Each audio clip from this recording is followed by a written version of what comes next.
Mental health is something that's not often spoken about in the transport sector, but given the demanding nature of the work involved, it's imperative that managers are able to get the right support to staff in need. A new employee assistance program, just launched by the Victorian Transport Association and Work Options, could help them get those skills. Transcare will train managers in identifying signs of stress, burnout, depression and anxiety amongst their staff. One company that's already signed up to the program is Asixa. We talked to its CEO Simone Turner and VTA CEO Neil Chambers about the program. What we set out to do was survey the industry, so we really had an understanding of the problems that are out there, and the survey results were quite illuminating. That is that many people felt that they had a job fit incompatibility, stress, grief and bereavement, mental health issues, worryingly also substance abuse and alcohol abuse, and underperformance in the workplace. So these are all significant issues, not just related to mental health, but related to people's stress and strains and work-life balance as well. So that the survey results really demonstrated to us that a program to assist companies to ensure that their workforces are healthier and happier and more productive was really something that was necessary in the industry. Every time you need to recruit, train, induct and start to get productivity from an employee, all of that costs money. So it's much better if you can to train, to empower your workforce to be more productive, to give them the skills necessary to grow.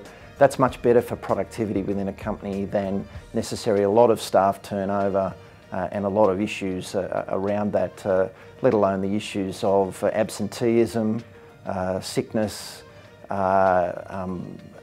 disputes and conflict in the workplace, leading potentially to dismissal from the workplace and then potentially claims for unfair dismissal. So all of those things cost companies a lot of time, a lot of money, a lot of effort. This is trying to come up with preventative measures that will prevent those things from occurring in the first place.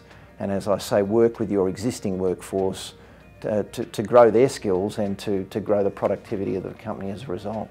Asixa decided to take part in the Transcare program just because we wanted to further enhance what program we already had. We have a wellbeing program within Asixa already, but decided that it would be worthwhile trying to invest more resources into the health and wellbeing of our staff. It's difficult for anyone in the industry to go out and try and find appropriate external counsellors that would be appropriate. Having Work Options on board and the VTA having already developed the program and done that research is something that we found would be very beneficial to Asixa. One of the benefits for the Transcare program is just assisting with companies that might undergo any crisis management. Earlier this year in February, Asixa was unfortunate to be involved in a fatal collision in Catani. Obviously I'm limited with what I can say due to court proceedings. However, I think it's important that any company be aware that if they are faced with such a crisis, that they have a program already in place, ready to call upon to ensure that their staff and drivers have adequate support. There's two elements to the program. The first is training for supervisors and managers to really identify for their workforce the sorts of stresses and strains and issues around performance.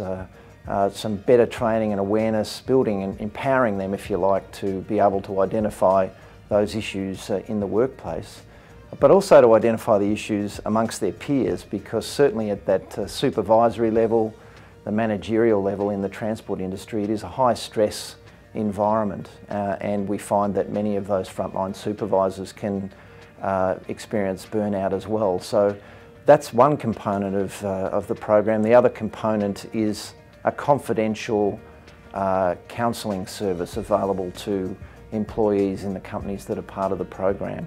There's a couple of key factors that you need to consider with managers and supervisors as opposed to drivers for any Transcare EAP program. You do need to look at them in isolation, but also look at them together as well, because there are some crossover that you need to be aware of. It's important for the managers and supervisors to have the skills in place to recognise any mental health issues that your workforce might be going through at any time. And that's appropriate for any office staff as well as drivers, because I think everyone goes through problems at one stage of their life or the other. In terms of how the program would work, it's important for the managers and supervisors to first be trained on how to assess whether there's problems and ensure that they have one-on-one meetings with the drivers and with any staff to try and make that, build the trust with the staff and the drivers so that they feel that the program is there to benefit them and to assist them, and that it's not something that companies trying to do to interfere with their work in any way. Or their job security, I should probably say, their job security.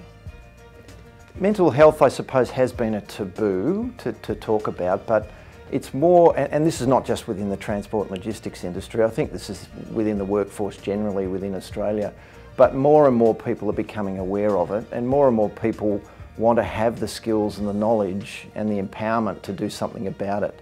Not only for themselves but also for the workforce. So I'm glad that we've got this opportunity to really work with employers and their employees to break down any stereotypes there are around mental health or any of the other issues that we all experience, whether it's grief, bereavement, financial issues, family issues.